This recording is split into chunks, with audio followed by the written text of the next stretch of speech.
Outra questão também que a gente tem que levar muito em consideração é o uso de anticoagulante, principalmente o EDTA.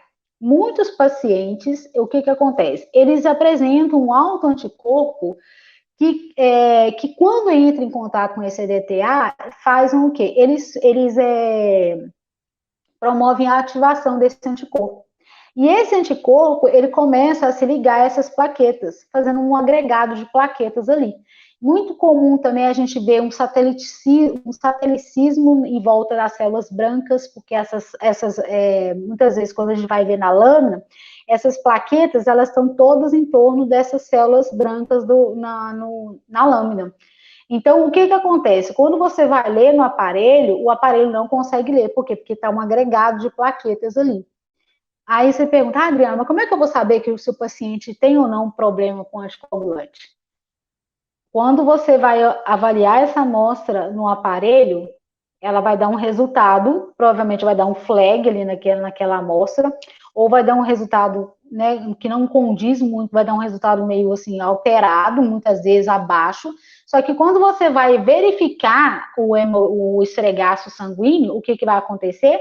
Nesse esfregaço, a gente vai ver que tem uma quantidade maior de plaqueta e a gente vai ver também o que? Os agregados plaquetários. E isso aí já é um indicativo de que a gente acender uma luzinha e falar, olha, tem uma coisa errada aqui. O que, que eu fiz de errado aqui? Será que eu tive... Aí você vai refazer o histórico. Será que eu tive uma coleta difícil desse paciente? Não, a coleta desse paciente foi tranquila, então, não é esse o caso. Aí você já pode começar a pensar o quê? Também na questão do anticoagulante.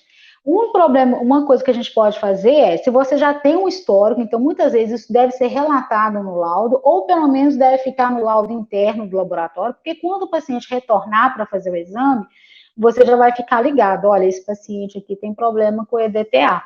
Então, a gente não vai fazer a coleta de hemograma dele no EDTA, a gente vai fazer, por exemplo, utilizando o citrato de sódio. Porque aí, quando a gente vai fazer a passagem desse sangue total no aparelho, a gente vai conseguir ler essas plaquetas sem nenhum problema.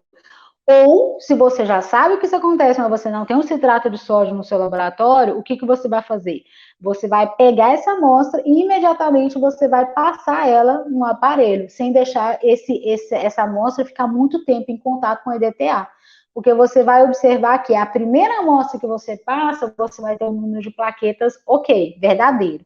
Se você deixar essa amostra mais de 4 horas no EDTA, você vai ver que à medida que as horas vão passando, essa quantidade de plaquetas, a cada vez que você passa pelo aparelho, ela vai reduzindo. Por quê?